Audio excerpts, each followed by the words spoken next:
But my name is Shyam Banuprakash. I am the Director of Data Science at Bioclinica. I've been at Bioclinica for about 6, 7 years. I was managing the clinical data management team at Bioclinica and then transitioned into the data science role. Bioclinica supports a lot of pharma organizations in clinical research, primarily in medical imaging, and I work in the medical imaging department. The case study that we'll see is related to the medical imaging section within Bioclinica. Apologies again. Okay, so we'll go through a brief introduction and then address what I consider a traditional approach of data pipeline to get data analysis, go through like the advantages and challenges of that, and also go through the data science approach and the advantages and challenges with that. And there is no one right or wrong answer in doing this, so I do want to present the advantages and challenges in each of these approaches so you can pick the one that better suits your needs and your organization. And then we'll quickly go through a case study in terms of how COVID affected our business and what we did to kind of understand the effects of COVID throughout time as things progressed with that. So introduction, if you're attending this conference, you already know all of this. So the data is the lifeblood to a lot of companies in the current age. Insights from data are very important. Almost all the companies have basic data analytics. They cannot survive with that. They have basic data analytics from a financial standpoint to the revenue standpoint and in their key performance indicators and what they deliver as their service and so on. But as companies grow, they get overwhelmed and it's hard to adapt what they have as a basic model into a scalable, broader model. And in some cases, when companies get merged or they get bought out or they go through acquisitions, it becomes even more challenging because now there's different data sources to consider. But as companies glean insights from the data, they become more efficient and profitable, especially in situations of mergers and acquisitions. They want to do that. Applications of some of these techniques will enable optimizing the workflows, executing any value capture initiatives, and improving the financial outcomes. But more importantly, you will be able to adapt your techniques as you go through the process.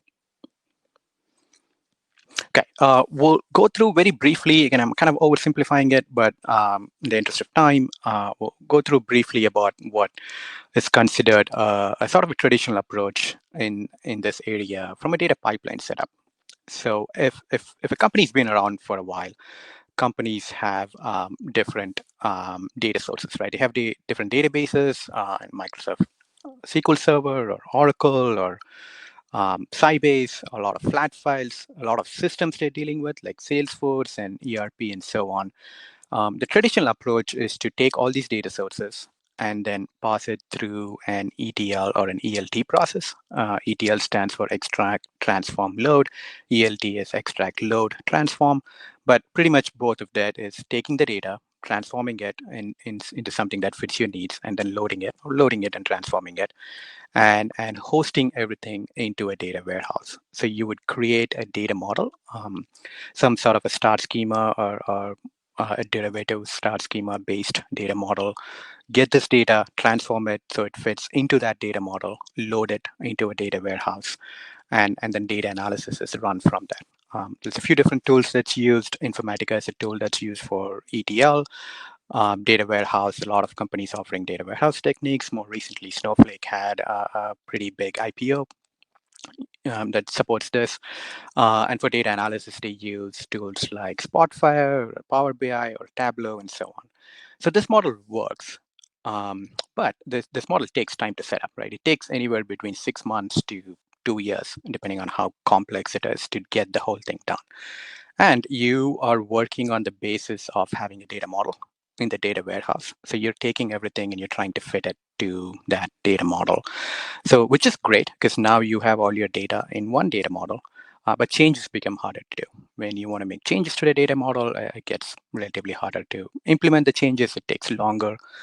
And a lot of these tools are not open source. So it's expensive in terms of money and expensive in terms of time to set this up. If we quickly look through advantages, it does give you a common data model, which is very important and it's good to have. It can handle large amounts of data because a lot of the processing is kind of done pre-processed. You do the ETL and get the data into the warehouse. So when you query the warehouse, you don't have to do a lot of processing. You query process data, which is good. And it's because you're querying process data, your query execution time is comparatively quick. The challenges here is the lead time to start up. To set this up, it takes some time depending on how complex it is. And it's expensive to build and maintain. As you have to make changes to it, it gets harder because once you set your data model and then you realize that there's a new element you want to add to it, which may or may not adapt to your current data model. So then you'd have to go back and switch that. So that's where it gets a little bit tricky. So we'll look at the next approach, what I call the data science approach. There's no formal name for it, but what it is if you're familiar, this is completely using Python-based libraries. Python is the largest growing programming language over the last few years. I recently saw an index where it's the third famous language behind C and Java. There's a huge open source community supporting it. All the tools I've listed here are primarily Python libraries, and they're also open source. So quickly walk this through from left to right. PyODBC is a library that lets you connect to any ODBC connections, like Microsoft SQL Server databases. Oracle lets you connect to Oracle databases. The request library lets you connect to any third-party systems, like again Salesforce or any ERP systems. Read CSV lets you read FAT files. So in this architecture, ideally you would take all that in and put it into a pandas data frame. And pandas is again a Python library, which gives you a structured data frame table-like structure. So you take all this, put it in multiple data frames, and perform the data integration at this layer. Because it's a programming language, it gives you a lot of flexibility to do this integration. And once you have your structure, then you can run analysis through other Python libraries. So you could use NumPy for basic math based analysis. Of course, NumPy has more than basic math, but primarily used for math and math-based analysis. Scikit-learn is a very famous machine learning library. I could run your machine learning algorithms using Scikit-learn, again, an open source library. TensorFlow is another famous library from Google. Is primarily used for deep learning based applications. And these are some of the examples. Of course, you can use PyTorch, which is another famous deep learning library from Facebook and so on. Once you do your analysis, then you would output to either CSV and put CSV here as an option if you require, or you could actually directly load it into a database and then do your analysis from that. You could also use Python-based open source dashboard tools such as Dash, which I actually believe has certain features that's not existing in some of the other UI-based dashboard tools. The good thing here is all these objects are kind of interchangeable, right? You have this input that as an example, I'm using PyODBC. If this data source changes, I change this and the rest of my flow goes uninterrupted. Similarly, I changed a request, I'm getting a new data source or an existing data source from a different input point, then I can change it. If I want to change my endpoint from Dash to, let's say, Tableau, that's again pretty straightforward. You don't have to change a lot of your functioning within here. And as data scientists, we want to work more with the data and work less with figuring out the tools and stuff. So a lot of work, a lot of time, and rightfully so, is spent here, is spent in the data integration, understanding the data, and then doing the analysis with that data. Go to the next slide. So basically what this gives you, it gives you advantages, flexibility in setup. So you set it up and you're not really set with it. It's easier for you to change if you have to change. In most cases, especially right now, change needs to be accommodated quickly. And cost and time efficiency. It's completely open source. We don't need a big team to set it up, and they're all Python-based libraries, so you can easily switch and change them as you need. The challenges with this, there are some challenges. So when you're using PyODBC or Oracle, you're most times querying transactional databases. So you need to be careful not to slow down the transactional databases. There are ways around it, but just something to note. You are building a custom data model in the integration layer as you go. So you do need a deep understanding of the data that you're working with.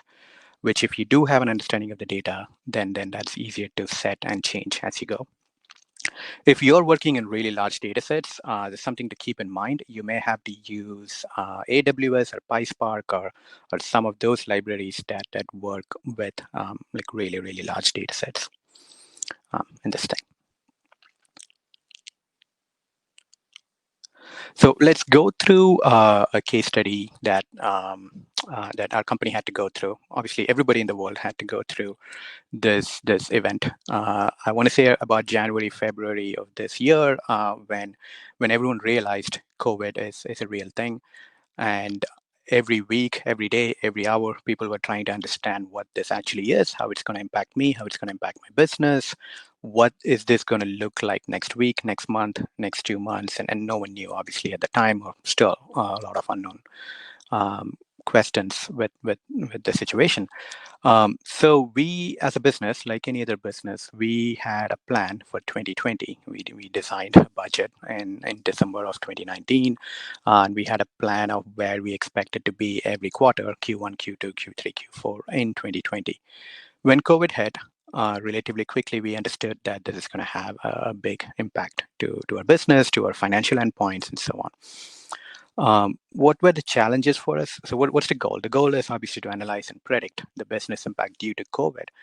But the challenge is we have to identify the data sources. The data source for COVID itself was changing quite a bit. New data sources coming, sources that we thought were good. Questions were asked about it, so we had to switch them pretty quickly. We had to sort of create a new schema model that would address the questions that everybody wanted to ask of this data. But keep it scalable enough because we know it's changing. We didn't know everything about it in February, March, April. We still have a lot of questions about it. So we had to keep that as a scalable data model. I put a slide in here to give you a little bit about the business itself. So Bioclinica, again, I work in the medical imaging section of Bioclinica. From an operational standpoint, our workflow is we receive images from the sites. We load the images, we process the images, we QC the images, and those images are sent into our read system. And the read system, in the read system, they are analyzed either by radiologists, or in some cases, there are algorithms that are analyzing those images. So as we receive the images and process them, we populate into this figurative bathtub situation, and they create what's called a backlog. And as those imaging data is being analyzed, that reduces the backlog, if you will. So we're constantly monitoring what we call the backlog. We want to keep it full. We don't want to keep it too far out, so it takes too long for the readers to read. We don't want to keep it too low, so we don't want to not feed the radiologist and the algorithms the images as they're ready. So this is something that we are monitoring constantly. The challenge with COVID was when COVID hit, we were not sure if we were going to get images at the same rate we would get previously. We were not sure if we can process them at the same rate, and we were not sure if our radiologists could read them at the same rate, because we actually work with some external radiologists as well who their schedule kind of got shifted with the whole COVID situation. So what we had to do is we had to predict the data receipt rate, and we had to do it based on geography. And as you all know, COVID did not hit every location the same way at the same time. Asia was hit first, Europe was hit next, US was hit after. Within US, different states had different rates. So we had to get an understanding of where we're getting each of these data points, where we expect to get each of these data points from, and how they're going to be affected as the situation with COVID changed. And of course, looking back now, I knew Asia was hit first, Europe hit next, and so on. At the time, we did not know that, so we had to kind of change it as things changed. So we had to predict the data receipt rate. We had to predict how soon we could allocate it, and then of course predict the rate at which they were being read. So then we can have a clear understanding of the backlog, which will enable us to have a clear understanding of our financial metrics from that. From an implementation standpoint, we want to understand exactly what we're trying to get answered from this data set, which is the time series analysis of the derivations, which we just talked through. And we wanted to get it for 2020, compare it to 2019. But again, we did not want to assume 2019 was just a gold standard. So we went back 3 years to 2017 and then tried to compare it over the last 3 years. And thereby analyzing our internal resourcing requirements and the financial impact this would have for the business. Of course, apply geographic slices as things changed. Apply slices for different geographic regions by region, by country, and by state in the United States. Because even within the US, looking back now, different states had different times when COVID peaked and did not peak. And then create a model that will help us predict this impact in the future. Again, with ever-changing analysis with COVID, we did not just want to assume one model. So we created 3 models based on confidence levels. One where we were more confident, second one with sort of a high-risk model, and then a third one sort of a low-risk model.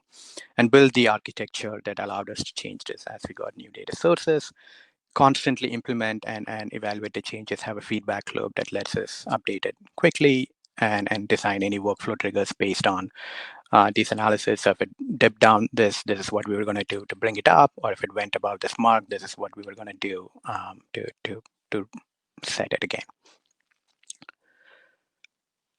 So in summary, the data science approach that I talked will enable organizations to set up a data pipeline very quickly, and you can change it as needed. You're not required to set everything up and then start your analysis after. You're setting it up as you're doing your analysis. That's kind of the biggest advantage with that. The changes, which of course changes are going to happen, they can be implemented and evaluated quick enough.